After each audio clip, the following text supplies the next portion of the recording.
only 11:19, but just go with me on this. This really was a tale of 2 weeks. On one hand, you have the Democrats facing disappointment and a mess, losing the vote to convict the president on impeachment and still dealing with the Iowa debacle of the caucuses. In short, not great.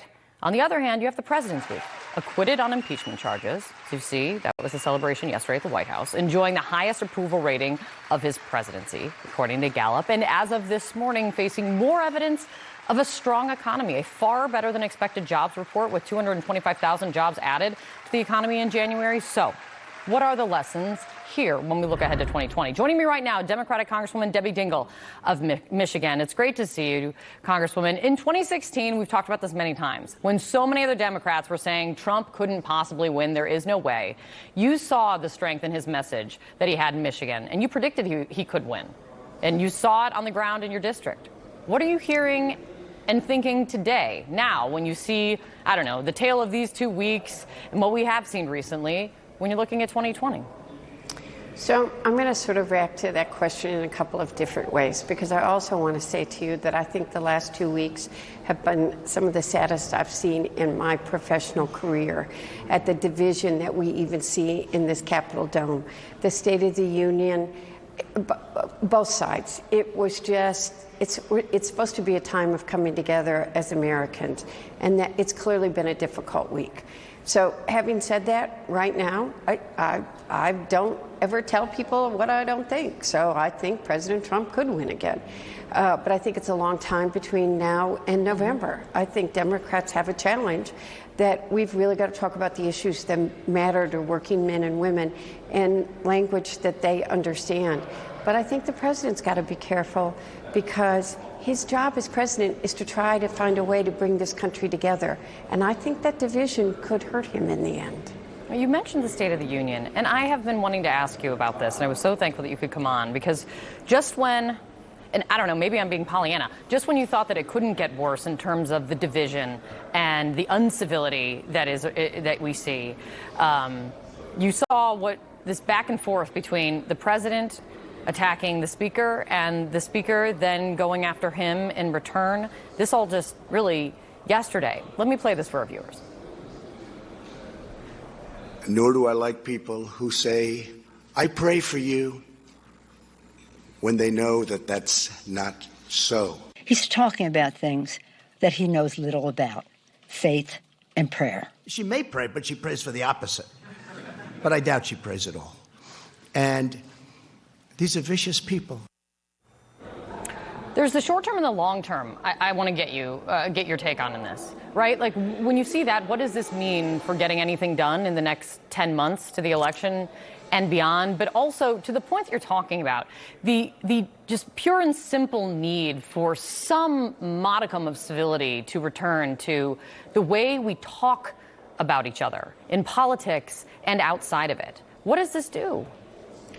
I don't know. That's why I can't wait to get out of this place on Friday and get home and be with real people. And somehow we've all got to take a deep breath and figure out how we're going to work together to lower the cost of prescription drugs and a lot of other issues that matter to working people, working men and women across this country. You know, I have to take umbrage with what he said about the speaker not praying. She is a Catholic woman. I'm a Catholic woman. I pray for everybody. Right now, I'm praying harder than anybody ever could to find a way to somehow bring us together. But, you know, at the prayer breakfast is supposed to be a healing time. It's supposed to be a way to bring us together. I mean, I just hope at some point that he recognizes we gotta try to come together.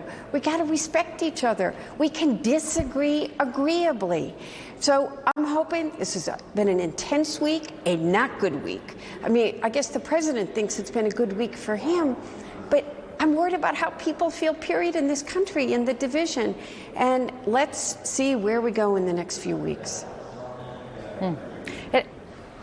It's really important to hear your take on it, because putting politics aside, just look at how you have handled a lot of attacks coming at you of recent from the president and others. And I would say, without question, civilly is how someone would describe how you have handled it. But I just don't know. Does it come from the bottom up, or does it come from the top down of getting back to a place of being able to disagree but not being disagreeable? I know people are going to roll their eyes at me for saying that, but I don't think it should be a tall order to ask for. I think it's a combination. Look, this week wasn't a good week for anybody. Let's leave it at that, at the top. But I think at the grassroots level, the American people have to tell their elected officials, you want to see people respect each other. You want to see people be civil. I mean, I think we should all just be outraged at what's happening in social media, which was this tool that was supposed to bring us together, and the vitriolicness, the hatred, the bullying, what's going on there isn't okay. Every one of us has a responsibility to stand up to this fear, hate that we are seeing in our communities. It's destroying us, it's destroying the root and the fundamental unity of our democracy, and ultimately it could destroy us. And I hope more people will step up and make their voices heard and stand up against this ugliness. And you obviously you were speaking to the president on this, but are you also speaking to Democrats on this? Because I'm speaking to everybody. Because I would say there are definitely examples of Democrats not going high when he goes low. You know what I mean? I have this whole conversation, I have said both sides. You know, we are Americans, and people know how I feel. You know, State of the Union was just a very difficult night. And by the way, on a good night, when you don't have all of these horrible, horrific dynamics going on, you're never quite sure when you're going to sit, when you're going to clap, when you're going to stand. It's become, instead of like really a night of us all being Americans, it's become drama-filled, not quite a reality TV show like it was this week. But we gotta come together. We have to really think about our democracy. We used to be world leaders. We used to be what people wanted to be. We got to make sure we're protecting that. And that means we have to learn to be civil and respect each other. Not learn it, remember how to be. Get back there, and get back there fast. Congresswoman, thank you for coming in. Thank you. Thanks for having me.